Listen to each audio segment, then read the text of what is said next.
I have spent a lot of time, especially in the last many years, focused on the importance and relevance of international rules and norms. And a huge believer in the responsibility that the United States of America has to uphold those international rules and norms. And we have talked about it in terms of, for example, maritime law. I've spent a lot of time in the Indo-Pacific meeting with world leaders in that region of the world, talking about international rules and norms as it relates to a free and open Indo-Pacific. International rules and norms as it relates to the seas. What about international rules and norms as it relates to AI? Yeah. I've also spent a lot of time working on space, international rules and norms. And so one of the things that we have to, if we don't figure this out, I think we are losing this very specific moment in time that will or will not be about America's leadership. Not only on the piece that is about innovation, but the piece that is about global stability and safety. And so let's deal with that. And part of that is dealing with the issue of trust. Yep. Which is a big piece of business as it relates to the relationship between the two, and therefore the ability to collaborate and find common ground. And that actually, you brought governance throughout the globe.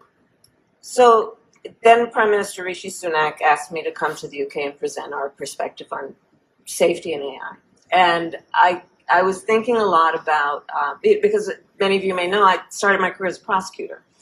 So I've spent a large part of my career being concerned with safety, thinking about vulnerable people, thinking about what can we do in a way that is a system that people trust, that is designed to help, in particular, the most vulnerable.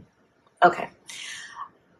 I was also thinking, so we did DoorDash because I wanted Doritos.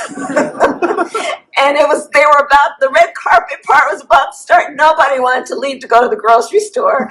So it was DoorDash.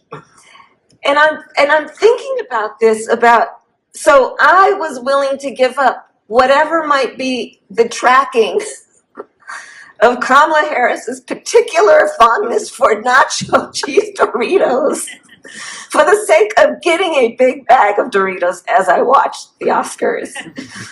That's the consumer behavior. And that's right, but here's the thing.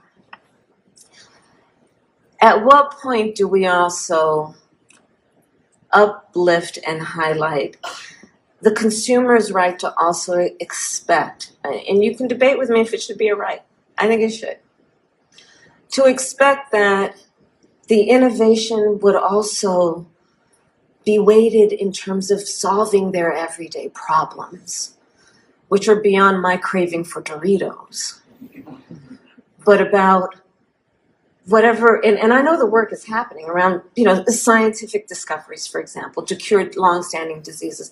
But I'm going to throw out another one. And you all, again, please get back to me any information you have. I would love it if there would be an investment of resources in solving the affordable housing issue in America. Like, help me with that. Help me with that.